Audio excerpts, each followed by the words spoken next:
thank you all for attending this session. I know, being one of the first sessions is always a little tough. It's a little hard.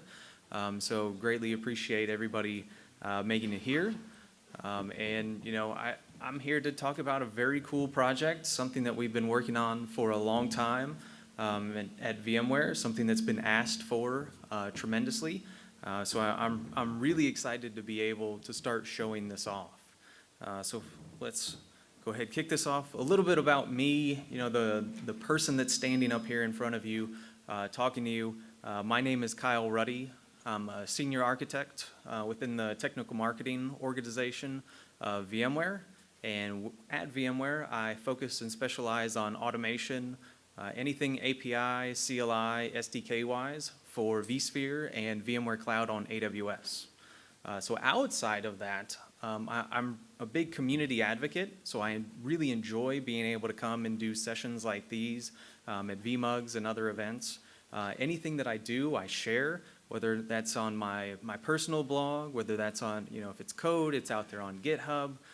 If it's something that I can present, it's either going to be here or it's a podcast like the V Brown Bag, which I'm also a host of.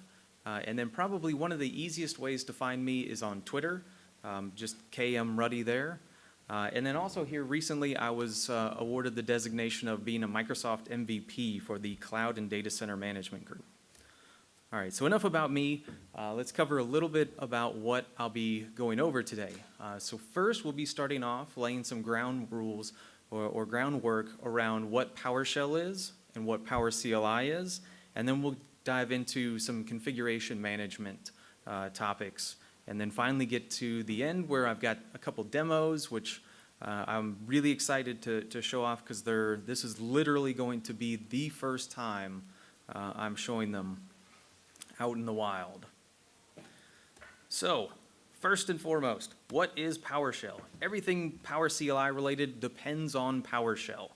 So something that I pulled from the wiki page here is that Windows PowerShell is a task automation and configuration management framework. This has been released from Microsoft, so this is all Microsoft based. And it consists of a command line interface as well as a scripting language that is all dependent upon .NET. And that'll be more important here in just a second. So outside of that, really when you take a look at it, this is just a pretty straightforward, easy path to automation. If you have a Windows system, you have PowerShell. It's pretty simple, pretty straightforward. It's already there by default. There's nothing that you need to install, so you're golden there. A couple other nice things about it, the verb noun syntax.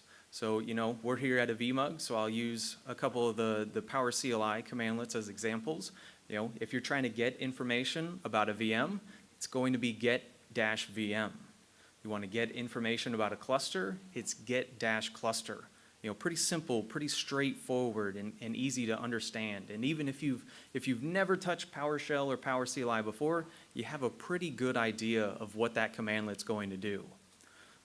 And then also it's modular, it's object-oriented. So when I say modular, if you've been around PowerCLI for a while, you may have noticed that we've gone from a MSI-based installer to now having it available on either the PowerShell gallery or as a downloadable zip from VMware Code. So what this means in terms of modular ability there is that you can move these modules, these downloaded files from any system, and you don't need to install anything. Some of the old snap-ins, which were ways to extend out the functionality of PowerShell, some of them would require things such as modifications to your registry. They would require other files being installed in different or multiple locations, and just generally that's bad practice. So PowerShell has kind of evolved over the years and really become better and better. And speaking of its evolution, about a year, maybe year and a half ago at this point, it was released as an open source project, and as part of that, it was also able to take advantage of the .NET Core offering, which was also open sourced. That allows PowerShell to be installed on other operating systems other than just Windows. So that means on my Mac OS laptop, I've got PowerShell. On a Linux system, I can access PowerShell. So, now you can access all the things that you know and love from your Windows workstation. You can access it anywhere. All right, so let's get into PowerCLI. So PowerCLI is our own extension for PowerShell. So this is I think we're up to 21, maybe even 22 different modules, which extend out PowerShell's functionality and allows you to start interacting with VMware products. So some of these products include, of course, vCenter and vSphere. We also cover things like VMware Cloud on AWS, Horizon, VROps, HCX, NSXT. I mean, pretty much all of the little round circles that are there, those are all modules. And all of those modules put together, we have about 650, I think it's technically 658 different commandlets available that you can use to interact and automate your VMware environments. So it's pretty verbose. It's pretty extensive from that standpoint. And we even have the kind of feather in our cap here that somebody at Microsoft told us that we are one of the most robust and complete PowerShell deployments in the world, which is a huge compliment. Really kudos to the engineering team that has worked on that. So let's start talking configuration management. So we've talked a little bit about the things that are going to enable the project that I'll be talking about here in just a second. But let's talk configuration management, which is what the core of the project is actually doing here. So if you haven't heard of what configuration management is, it's a systems engineering process for establishing, maintaining consistency of a product's performance, functional and physical attributes with its requirements, design, and operational information throughout its lifetime. So that's that's very wordy, but basically this configuration management is a way to provide a declarative and idempotent deployment method. And what I mean by idempotent, because there are a couple different definitions depending upon your favorite use of that term, I use just repeatability. And this is something that's really important for, especially in enterprise environments, because if you can do something once and you can configure it using this configuration file, you can do this multiple times. So it really allows a nicety for scaling. And that's what I mean by kind of the unified configuration. So not only do you have this one configuration file that can configure one specific system, but you can reuse that configuration file multiple times to continue configuring additional systems. And then really the idea behind configuration management is taking this a little bit away from the automation side of the house, which is more of a, this is how I do something, step by step by step by step. If I want to create a VM, I need to do new VM. Then I need to set the CPUs. Then I need to set the RAM. Then I need to install the operating system, so on and so forth. Whereas configuration management is really going to be the principle of saying, here's this file. This is what I want this system to look like in the end. Make it happen. I don't care how it happens, how you get to that end resolution or that end state, but I need it to be there. So configuration management is really important to both the administrator side as well as the developer or consumer side. So on the administrator side, we're really boasting speed. You can get up and running faster. It's all code based, so that allows a little more visibility into it, because instead of having to go through and after you've configured a system, after you've set it up, you don't need to document that anymore. The documentation is already made for you. So that also allows you to get some of the auditability aspect into it. If you've ever had a security auditor come in and say, hey, we need you to do these things, you can say, well, here's my configuration file. These are all the settings. So if they need to make changes, you can easily make those changes. And that's what I mean by the scalable part here, is because if you do find yourself in a situation where you need to make changes, you can do that easily by just reapplying the configuration file, and those changes will happen.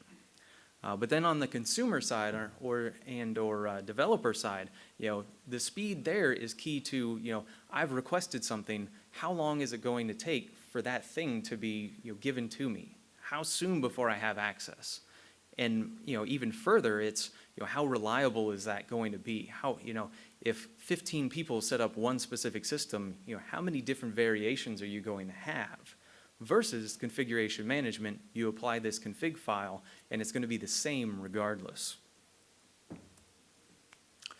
So a little bit about how configuration management really works. So off to the right-hand side here, we have our virtual machine, our node, our end system that we want to configure. And then we have our configuration file that I've talked a little bit about, and I'll have an example of later. Then we have our central server, or our point of control. This is going to be the thing that houses those configuration files and issues them out. And then we have a repository. A repository is important because this is code, so really you should be applying source control to this. And if source control is something that's new to you, over in, I believe it's the next room over, Arena 3, Rebecca Fitzhugh will be covering a little bit about source control and an intro there. So we're going to have our configuration file that's in our repository. That's going to be in our central server. Then our end node, as well as our point of control, they're going to create a connection. Now, the type of connection will vary depending upon what system that you're using. If you're using Ansible, that's going to be port 22. It's going to be SSH. If you're using some other system like Chef or Puppet, there may be an agent that has some kind of configuration there. For this session in particular, we're talking DSC, or Desired State Configuration, from Microsoft. So that will be using WinRM. But anyway, so that connectivity is established. The configuration file is sent to the VM. The agent or the installation piece that's on that system will do some work. And then we can do things like configuring the firewall or maybe additional services such as NTP. And then we can go additionally, kind of throw this out a little further, we can configure applications like maybe a database server or even application-based services. Then at that time, once that configuration has completed, the connection is severed. And then, depending upon the system, it will go back and recheck every 10 minutes, 15 minutes, 20 minutes. Some of those are defaults, others you can configure yourself. So some of the options that are available that most people talk to me about the most, we have Ansible, Chef, Puppet, SaltStack is a relatively new one to the scene, and then PowerShell DSC. So taking those options a little bit further, let's kind of compare and contrast here fairly quickly. Each of them have their own scripting language. But the important part here is that you don't really have to know the language. I've got an example configuration file that kind of proves that here in a second. They all have their own method of applying configuration files. So I mentioned Ansible uses SSH. Chef uses a Chef server to talk to its nodes. Puppet has a Puppet master. So does SaltStack. And then DSC has the concept of push and pull servers. All of them have their own enterprise configuration. Actually, I should take this one step back. These are all open sourced. So these are all open source projects that you can get and start using today that are readily available. If you do want enterprise-based support, you can always reach out to these companies, and they do have some offerings. Ansible's is Ansible Tower. PowerShell DSC is Azure Automation. And then each one of these has their own terminology. And then lastly, the task execution order is kind of important because these are all sequential minus Puppet. And Puppet can be configured to be sequential, but out of the box, it's not. So let's talk DSC or PowerShell DSC. So this is kind of a view of how it works. So we have our user that's over to the left. We have our configuration file. That's where you're going to set up the end state of that system and how you want it to look. At that point, we'll run a script that compiles that file and turns it into what's known as moth files, or managed object format. And that managed object format is going to be what's sent to that end node, and it's going to use LCM, or local configuration manager, That's the service that's running on that window or on that system, because it's not limited to Windows. And that's what applies that configuration. So let's take a look at a sample config file here. So walking through this, pretty simple. It's just going through and making sure that 2 Windows features are installed. And so if you look at line 3 right here, we are applying this to multiple nodes. So we'll apply it to the local host as well as the system known as Server 01. Oh, you cannot see that. All right. There we go. So we have localhost and Server 01. Underneath that, we have the 2 Windows features that we want to make sure that are present. So, our remote administrative tools as well as BitLocker. Make sure those are present. And then the bottom line there on line 16 is just calling the my DSC configuration. That's just the compiler to create our MOF files. So, even if you don't know PowerShell, you just have to understand how to format the file, and then you're pretty well and all set to go. All right, so let's now move and talk about something that's more relevant on the VMUG side.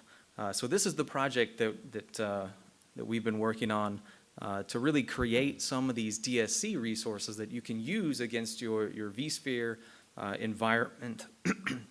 So this was something that was introduced late last year. This was kind of an early Christmas present, at least as far as I'm concerned, because this was released the week before Christmas. And it's named Vmware Vsphere Dsc. And so this is just taking all the things that we've kind of touched on here recently and applying them through PowerShell DSC to our vCenter server and ESXi hosts. This is also open sourced, trying to stay in that same vein of all the configuration management tools that are available that are already open sourced. This is also the first thing that PowerCLI has ever open sourced.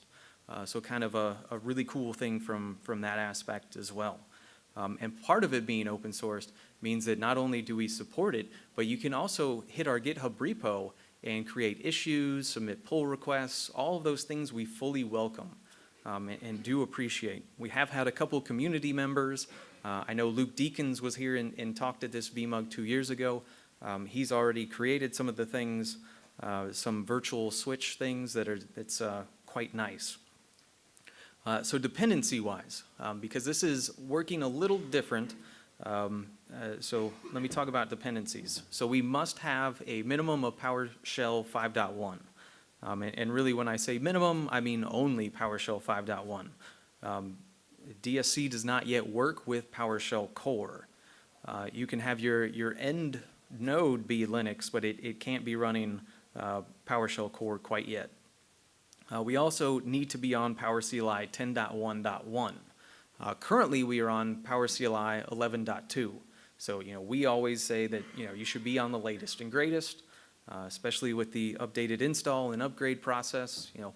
Update module vmware.powercli, super easy to get that updated. And then when we're running our configuration files, there are a couple things that you need to keep in mind. One, you need to be able to run your PowerShell session as an administrator, because that's where the configuration files are created. And then also, you're going to need to have your PowerCLI as well as DSC modules installed for all users. So like when you're doing the installation process, it's just install module vmware.powercli -scope all users. Because what happens is that DSC runs as a service account by default. So you're either going to need to change the DSC configuration so that it can read specific modules from a specific user, or just put them for all users and you're all set.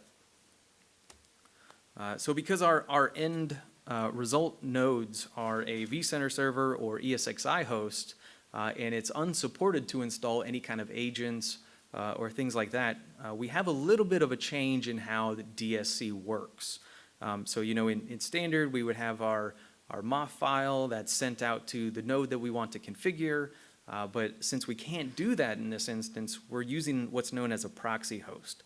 So we have a Windows system that, again, needs PowerShell 5.1, it needs PowerCLI 10.1.1, or better.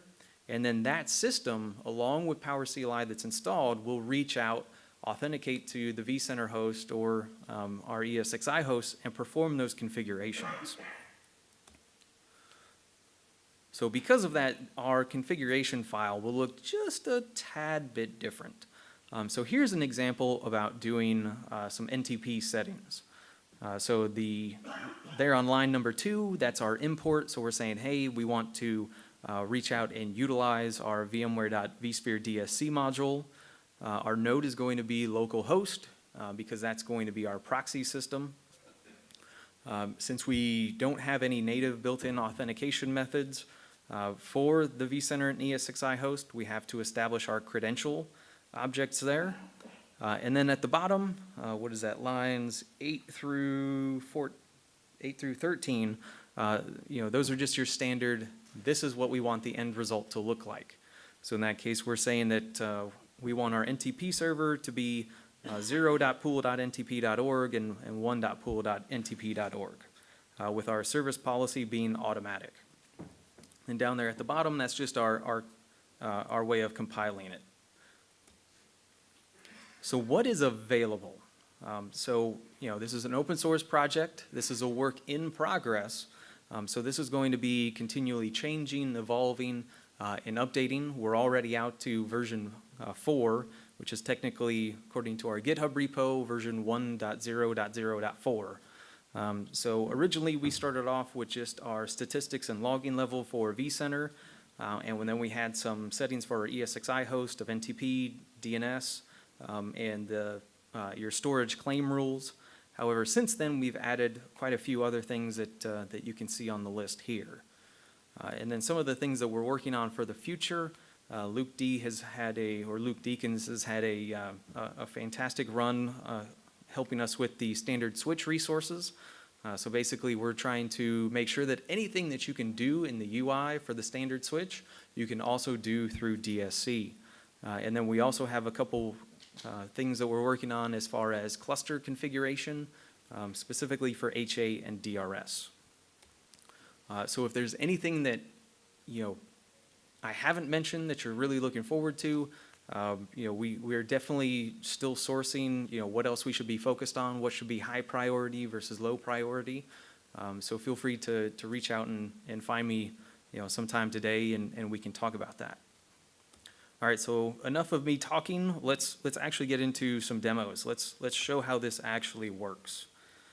So here we're starting off in just a standard PowerShell session. We're going to go through and connect to our vCenter server here, and we're going to show the configuration of the Ntp settings for a specific host. So we're going to kind of reference that Ntp configuration file that we used before. So we're referencing ESX01. We can see that our NTP server is a 192 address and our policy is set to automatic. So then we're going to open up another PowerShell session that's going to be as administrator, because we're going to be creating our DSC files here, our configuration files. First, we need to establish that WinRM is up and running. You only need to do that the first time.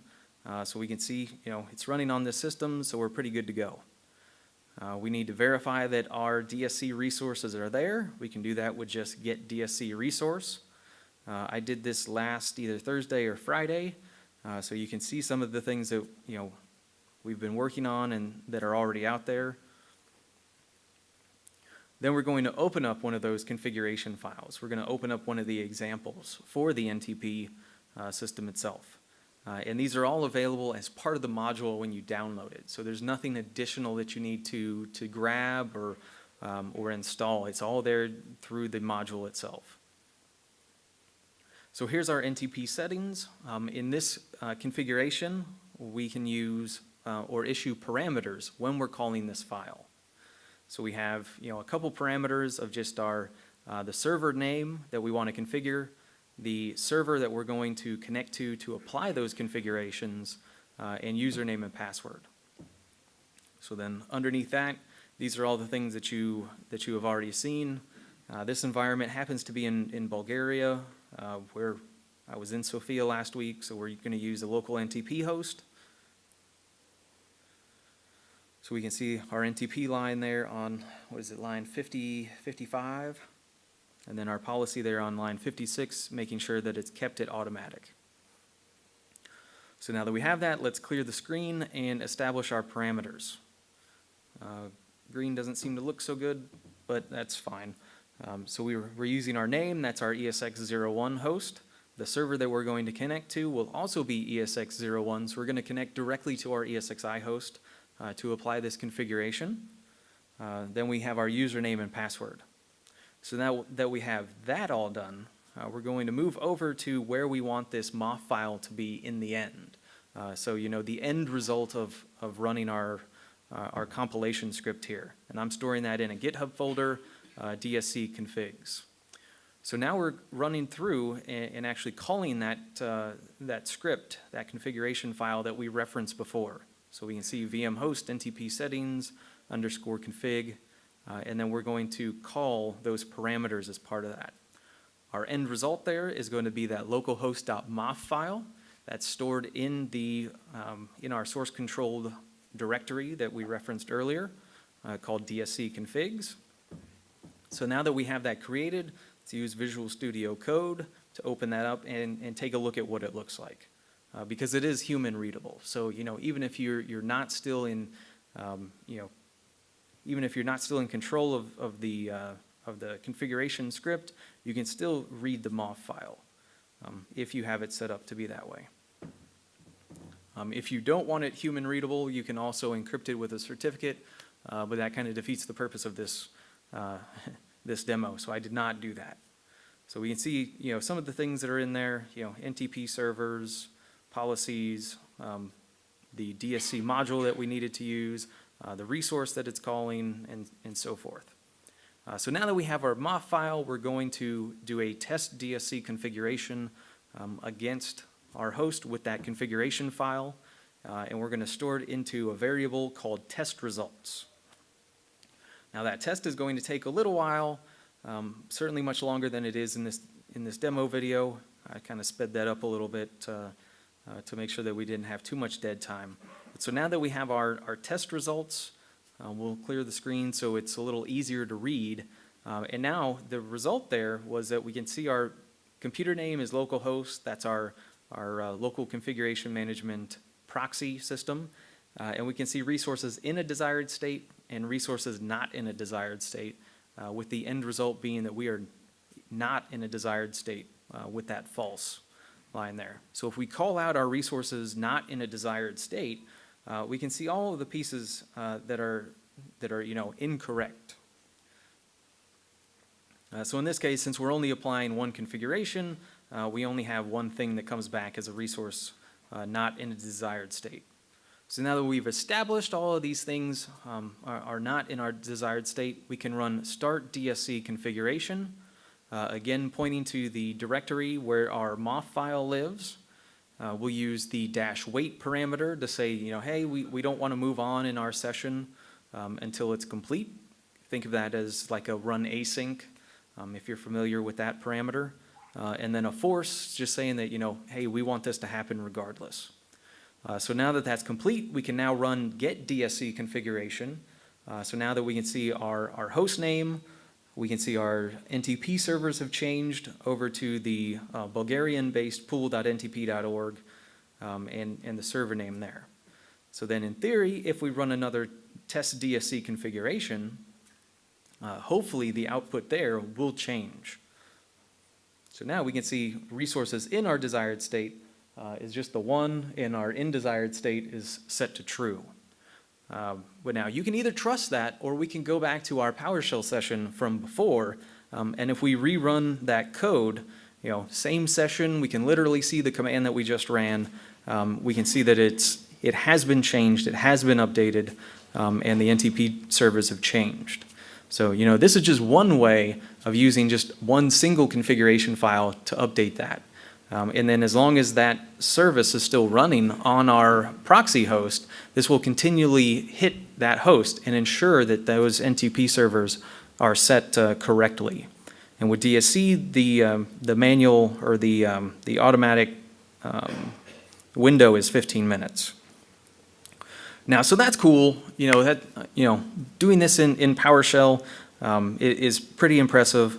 However, what happens if you're not a PowerShell shop? What if you're not ready to use DSC? What if you're already using something else, maybe like an Ansible? So let's take a look at how DSC and how these resources work with the already existing Ansible DSC module.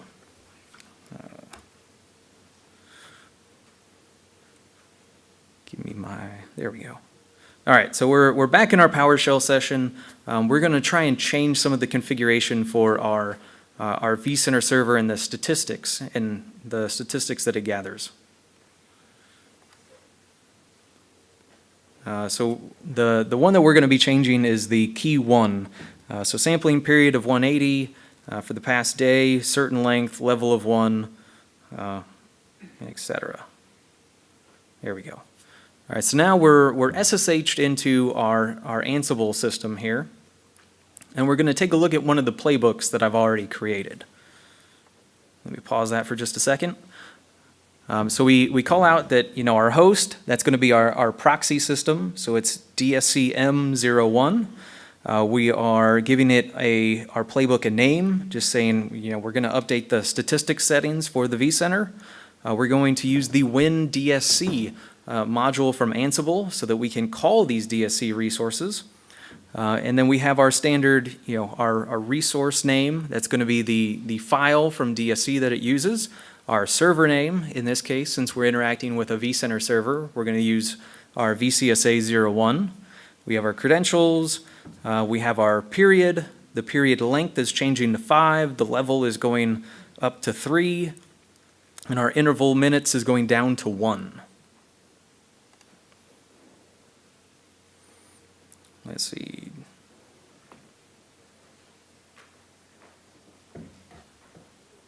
Oh, there we go. So now we're just going to go ahead and call that. So it's just Ansible playbook, playbooks, and calling out our DSC YAML file.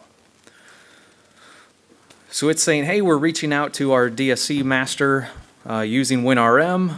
We have a task to update the statistics settings on that for that vCenter server. We have one thing that changed because we're only really applying one resource configuration there. So it's applied that. We can see that it completed. 0 failed. And then if we go back, we refresh our instance here of our performance counter. We can see that all has changed. So if we compare key number 1 there, so we've gone from a sampling period of 180 to 60. We've gone from a length of, so on to something that starts with 400,000. Our level has gone from 1 to 3. So these are all something that was done, using those DSC resources without ever having to interact with PowerShell. So let's go back to our SSH back into our Ansible system here, and we will rerun our playbook there. And I believe Ansible runs every 10 minutes, but we're going to call this manually. So it's going to go through and perform that same process. So we're connecting out to our DSC master. We're doing the task of updating those statistics for the vCenter, and then in the end we have an OK, meaning that it's all good and ready. So that's kind of a way, that's 2 different ways that you can apply and make use of these DSC resources, within your VMware environment, regardless of whether or not it's just ESXi hosts or a vCenter server. With that, more information can be found out on the GitHub page for the project. I have a couple blog posts on the PowerCLI blog as well, talking about how to really get started with this. And then with that, thank you all very much for showing up to the early session.